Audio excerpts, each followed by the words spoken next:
Hello friends, ഇന്നത്തെ നമ്മുടെ ഒരു കുട്ടികളുടെ ഫോൺ ഉപയോഗമായിട്ട് ബന്ധപ്പെട്ട ഒരു വീഡിയോ തന്നെ. പ്രത്യേകിച്ച് ഒരു കാര്യം നമ്മൾ ഇതിനെക്കുറിച്ച് ഈ ഫോണിൻ്റെ ഉപയോഗങ്ങളിൽ നമ്മുടെ സ്മാർട്ട് ഫോണിൻ്റെ ഉപയോഗങ്ങളും അതിൻ്റെ സെറ്റിങ്സും കാര്യങ്ങളൊക്കെ അറിയാത്ത ഒരുപാട് പേരൻസ് ഉണ്ട്.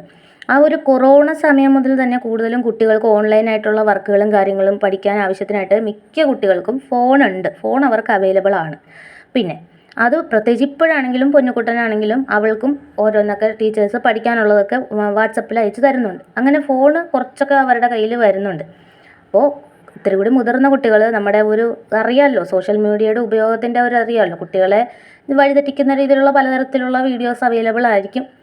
ആണ് തെറ്റായ ഇൻഫർമേഷൻ കൊടുക്കുന്ന വീഡിയോ അത് കണ്ടനുകരിച്ച് തന്നെ ഒരുപാട് അപകടങ്ങളൊക്കെ ഉണ്ടാകുന്ന ഒരു സാഹചര്യവും ഉണ്ട്. പ്രത്യേകിച്ച് നമ്മുടെ കഴിഞ്ഞ ദിവസം കണ്ട പടക്കം ഗുണ്ട് പൊട്ടിച്ചത് ഒരു കുട്ടി. പിന്നെ ചിലർ പറയും ഇത് ജീവിതമാണ്, നാളെ നമുക്ക് എന്ത് വേണമെങ്കിലും സംഭവിക്കാൻ നമുക്കറിയില്ല. പക്ഷേ നമ്മൾ അറിഞ്ഞുകൊണ്ട് നമ്മൾ വരുന്നത് വരട്ടെ, അത് രണ്ടാമത്തെ കാര്യമാണ്. പിന്നെ അറിഞ്ഞുകൊണ്ട് നമ്മൾ ചെന്ന് തലവെച്ച് കൊടുക്കേണ്ട കാര്യമില്ലല്ലോ, അതാണ് പറയുന്നത്. അപ്പോൾ ഈ ചില പേരൻസിന് ഇതിൻ്റെ സെറ്റിങ്സും കാര്യങ്ങളും അറിയാത്തവരുണ്ട്. അപ്പോൾ നിങ്ങളുടെ കുട്ടി പഠിക്കുമ്പോൾ അവരുടെ ഹിസ്റ്ററി ചെക്ക് ചെയ്യുന്നത് നന്നായിരിക്കും. ഈ ഫോണിൽ ജസ്റ്റ് അതൊക്കെ അവർക്ക് മാറ്റാനുള്ള ഓപ്ഷൻസൊക്കെ ഇപ്പോൾ അവൈലബിൾ ആണെങ്കിൽ പോലും അവർ എന്തൊക്കെ വീഡിയോസാണ് കണ്ടതെന്നുള്ളൊരു ഇത് നമുക്ക് ജസ്റ്റ് നോക്കാം കേട്ടോ.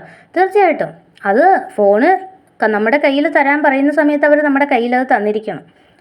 അല്ലാതെ അതിൽ കൂടുതൽ ഇതൊന്നും വേണ്ട. ചിലർ പാസ്വേഡൊക്കെ ഇട്ടങ്ങോട്ട് അയ്യോ അതിൻ്റെ പാസ്വേഡ് എനിക്കറിയില്ല കേട്ടോ, അത് അവനേ അറിയുള്ളൂ, അതൊക്കെ അവന് പറഞ്ഞൊന്നും തരത്തില്ല, അവൻ്റെ കയ്യിലാണ്. അതെന്തിന്? അങ്ങനെ ഒരു ഒളിമറയുടെ ആവശ്യമില്ല. നമ്മൾ പാരൻസിനോട് പറയാവുന്ന തരത്തിലുള്ള അത്രയ്ക്കുള്ള ഒരു ഇതൊക്കെ മതി. ഓവറായിട്ടുള്ള സീക്രട്ടുകൾ ആവശ്യമില്ല. നമ്മളല്ലേ അവരെ വളർത്തി ഇത്രയാക്കി അവരെ എല്ലാം വിവേകത്തോടെ ചെയ്യാൻ നമ്മൾ പഠിപ്പിച്ചിട്ടുണ്ടെങ്കിൽ നമ്മളിൽ നിന്ന് മറച്ചു വെക്കേണ്ട രീതിയിലുള്ള പ്രത്യേകിച്ച് പാസ്വേഡ് ലോക്ക് ചെയ്യേണ്ട ഒരാവശ്യം ഫോണിലില്ല. അതൊക്കെ കുറച്ചുകൂടിയൊക്കെ മുതിർന്നതിന് ശേഷം അവരവരുടേതായ ഇതിൽ പഠിക്കുന്ന സമയത്ത് പ്രത്യേകിച്ചും അതിൻ്റെ ആവശ്യമില്ല. ഞാൻ കേട്ടിട്ടുണ്ട് അവരുടെ പാസ്വേഡ് എനിക്കറിയില്ല, അവനതൊക്കെ ലോക്ക് ചെയ്തിട്ടിരിക്കുകയാണ്, അവൻ തന്നെ വരണം. അതിൽ തന്നെ കള്ളത്തരമുണ്ട്. നിങ്ങൾ മനസ്സിലാക്കിക്കോ, അതിൽ തന്നെ കള്ളത്തരമുണ്ട്.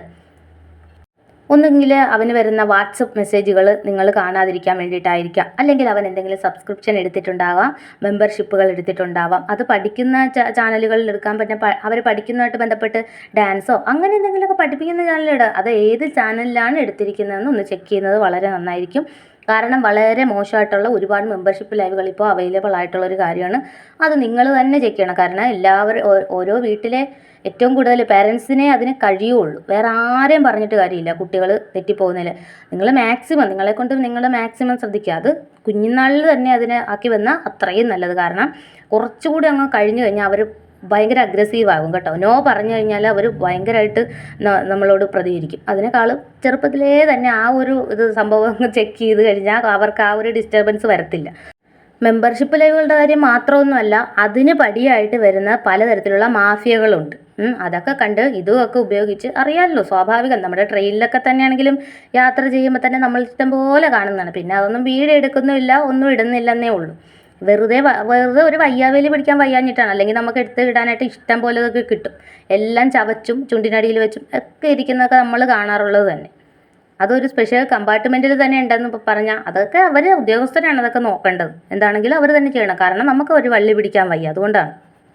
പിന്നെ ഒരുപാട് ഓവറായിട്ട് നമുക്ക് ഇതായി വരുവാന്നുണ്ടെങ്കിൽ തീർച്ചയായിട്ടും വീഡിയോ ഇടുക തന്നെ ചെയ്യും. ഇനിയിപ്പോൾ അതൊക്കെ ഏത് കുടുംബം ഉള്ളവരാണെങ്കിലും ശരി, കുടുംബം ഉള്ളെന്നുള്ള വിചാരം ആദ്യം ഉണ്ടാവേണ്ടത് ഓരോരുത്തർക്കും സ്വയമാണ് ഉണ്ടാവേണ്ടത്. ആദ്യം കുടുംബം ഉള്ളതാണെന്നുള്ള, അല്ലാതെ എന്തെങ്കിലും ഒരു വിഷയം ഉണ്ടാക്കി കഴിയുമ്പോൾ ഫേക്കായിട്ടുള്ള ന്യൂസിൻ്റെ കാര്യമല്ല കേട്ടോ. ഒരുപാട് ഈ ഒരു നിയമത്തിൻ്റെ മറയിൽ ഒരുപാട് വേണ്ടാത്ത ഫേക്കായിട്ടുള്ള ന്യൂസുകളും പ്രചരിപ്പിക്കേണ്ട ഒരുപാട് ലേഡീസ് ഉൾപ്പെടെ. അതും പ്രത്യേകം, അത് വേറെ.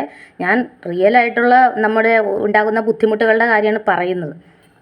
അപ്പോൾ ചുരുക്കി പറഞ്ഞാൽ സ്വന്തം കുടുംബത്തെക്കുറിച്ചൊരു വിചാരം ഈ എന്തെങ്കിലും കന്നന്തിരിവ് ചെയ്യുന്നതിന് മുന്നേ ഉള്ളത് നല്ലതായിരിക്കും. അല്ലാതെ പിന്നീട് അവർ പ്രതികരിച്ച് കഴിയുമ്പോഴത്തേക്ക് അയ്യോ എല്ലാം പോയി എന്നും പറഞ്ഞ് കരഞ്ഞിട്ട് കാര്യമില്ല. കഴിഞ്ഞ ദിവസം ട്രെയിനിലൊരു കുഞ്ഞുകുട്ടിക്കുണ്ടായൊരു അനുഭവം നമ്മൾ കണ്ടതാണ്. 6 വയസ്സുള്ള ഒരു കുട്ടിക്ക്. എല്ലാം ഉണ്ടാവുന്നത് ഈ സോഷ്യൽ മീഡിയയുടെയൊക്കെ ഉപയോഗം തന്നെ.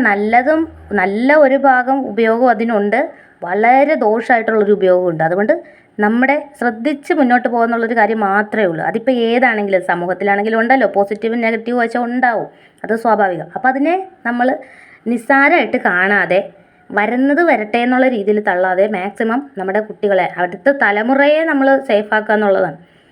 ഇപ്പോൾ ഓരോന്നൊക്കെ അന്തസ്സായിട്ട് ഉപയോഗിച്ച് തലതെറിച്ച് നടക്കുന്നവന്മാരെയൊക്കെ നമുക്ക് ചൂണ്ടിക്കാണിച്ച് മാതൃകയാക്കാം.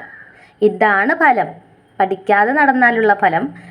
പഠിക്കാൻ വിട്ട സമയത്ത് പഠിക്കാതെ ഓരോന്നിൽ ഇങ്ങനെ അതിലും ഇതിലും ചെന്ന് തോണ്ടി നടന്നാലുള്ള ഫലം ഇതാണ് എന്നുള്ളത് കറക്റ്റ് മാതൃകയാക്കുക. അവർക്ക് നല്ല രീതിയിൽ പറഞ്ഞു കൊടുക്കാൻ കുറേ അവതാരങ്ങൾ നമ്മുടെ നാട്ടിൽ തന്നെ ഉണ്ട്. അതൊക്കെ അവർക്ക് പറഞ്ഞു കൊടുത്ത് സെറ്റാക്കാം.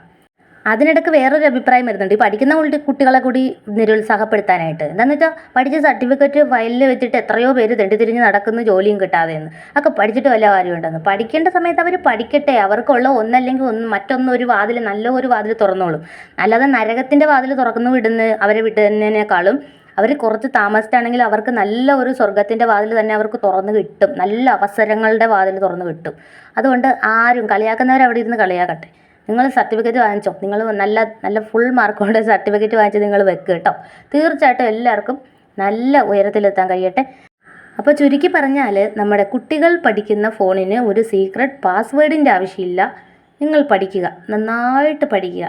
ആ പാസ്വേഡ് അങ്ങ് മാറ്റുക. നിങ്ങളുടെ പാരൻസിന്, വേറെ ആരെയല്ല, നിങ്ങളുടെ പാരൻസിൽ നിന്നും ഒളിക്കാൻ നിങ്ങൾക്ക് കൂടുതൽ കാര്യങ്ങൾ ഉണ്ടാവാൻ പാടില്ല. കൂടുതൽ കാര്യങ്ങളല്ല, അങ്ങനെ വേണ്ട. നിങ്ങളുടെ പാരൻസ് അറിഞ്ഞിട്ടുള്ള കാര്യങ്ങൾ മതി. കാരണം നിങ്ങളെ വായിക്കാനും മനസ്സിലാക്കാനും ചിന്തിക്കാനും ഒരാളെ സ്നേഹിക്കാനും ഒക്കെ പഠിപ്പിച്ചത് പാരൻസാണ്. അതുകൊണ്ട് തന്നെ അവരിൽ നിന്ന് കൂടുതലായിട്ട് ഒന്നും നിങ്ങൾ ദയവ് ചെയ്ത് ഒളിക്കരുത്. കാരണം നിങ്ങൾ അങ്ങനെ ഓരോന്ന് ഒളിച്ച് നിങ്ങൾ ചെയ്യാൻ തുടങ്ങുന്നത് നിങ്ങളുടെ നാശത്തിലേക്കുള്ള ചവിട്ടുപടികൾ ചവിട്ടി തുടങ്ങിയെന്ന് നിങ്ങൾ സ്വയം ചിന്തിക്കുക. കയറി തുടങ്ങുമ്പോൾ നല്ല രസമാണെങ്കിലും ആ ചവിട്ടുപടി പകുതി എത്തുമ്പോൾ ഉടഞ്ഞു വീഴും. Thank you.